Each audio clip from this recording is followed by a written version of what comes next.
हथेली पर बाल क्यों नहीं उगते हैं? अकबर बीरबल की कहानी। एक दिन बादशाह अकबर के दरबार में कार्यवाही चल रही थी कि अचानक बादशाह को न जाने क्या सूझी और वे बीरबल के मज़े लेने की सोचने लगे। उन्होंने बीरबल से मस्करी में एक टेढ़ा सवाल पूछा कि बीरबल बताओ जरा कि हथेली पर बाल क्यों नहीं उगते हैं। सवाल सुनते ही बीरबल की समझ में आ गया कि बादशाह मजाक करना चाहते हैं और उनके मज़े लेना चाहते हैं। बीरबल फौरन जवाब न देकर सोच में डूबे थे कि बादशाह ने उनको टोका, आज क्या बात है बीरबल, वैसे तो तुम सवाल का जवाब तपाक से दे देते हो, आज क्या हो गया है? बीरबल ने शांत मन से कहा, कुछ नहीं हुआ जहाँपनाह, मैं तो ये सोच रहा था कि किसकी हथेली पर।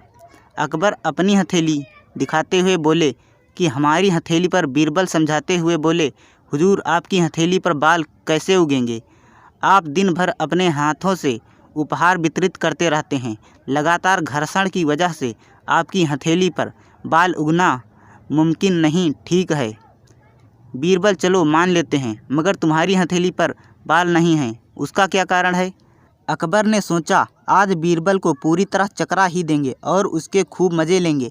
अकबर के सवाल सुनकर दरबारियों के भी कान खड़े हो गए थे और उनको भी लगने लगा कि बीरबल आज बुरे फंसे हैं और वो अकबर के सवाल का जवाब नहीं दे पाएंगे। इतने में ही बीरबल ने कहा कि जहाँपनाह, मेरी हथेली पर बाल इसलिए नहीं हैं क्योंकि मैं हमेशा आपसे इनाम लेता रहता हूँ, तो भला मेरी हथेली पर बाल कैसे रहेंगे?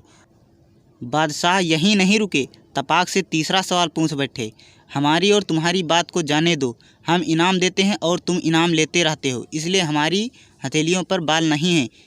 लेकिन इन दरबारियों का क्या, ये तो हमसे इनाम नहीं लेते हैं, ऐसे में इनकी हथेलियों पर बाल क्यों नहीं हैं? सभी दरबारियों को लगा कि इस सवाल पर अब बीरबल फंस गए, आज उनकी हार निश्चित है। वो मन ही मन खुश हो रहे थे कि बीरबल का जवाब हाजिर था, हुजूर आप इनाम देते रहते हैं और मैं इनाम लेता रहता हूँ, और इसे देख ये सभी दरबारी ईर्ष्या में हाथ मलते रह जाते हैं, इसलिए इनकी हथेली पर भी बाल नहीं हैं।